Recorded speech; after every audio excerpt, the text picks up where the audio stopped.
কি শুকুর দিচ্ছে নাকি?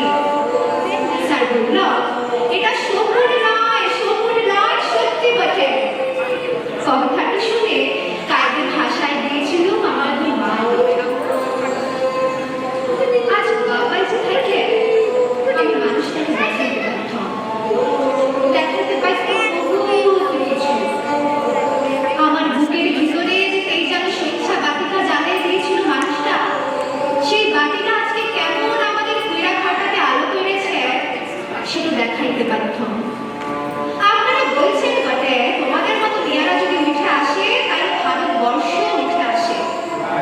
কথাটা খুবই সত্যি, কিন্তু উঠে আসার রাস্তাটা যে এখনো তৈরি হয় নাই।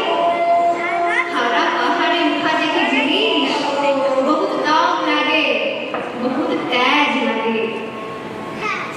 আমি জামগুড়ির কুড়িপাড়ার শিবগুড়ির বৃত্তি যখন থেকে খুশ হয়েছে তখন থেকে শুনে আসছি বৃত্তি না মাটি। ঠাকুমা বলত, পরের ঘরে টিউশন ফিরবে, তার আবার লেখাপড়া। গায়ের বাবুরা বলত, তুই কুড়িপাড়ার বৃত্তি ছিলে, তোর তামিল খাটা ছাড়া হতে হবে।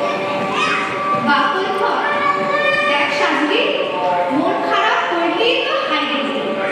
শোন, যে যা বলছে বলুক, এসব কথা এখানে শেখালে আর এখানে বাইর করতে হবে। তখন বাবু পাড়ার কুটির দেখাইরা ঘরে কাকু খাইত মা। খয়রগের তারসে মায়ের বদলটা ভাইনে ভাই অতটা। মাঝে মধ্যে জ্বর আইতে বটে, জ্বর আলে বা চুপচাপ আগের রাতে তালায় পাইতে শুয়ে থাকত। মনে আছে, সে ছিল এক জার গানের সকাল। রোদ উঠেছিল ঝলমলানি ঝিঙ্গা খোলা রোদ।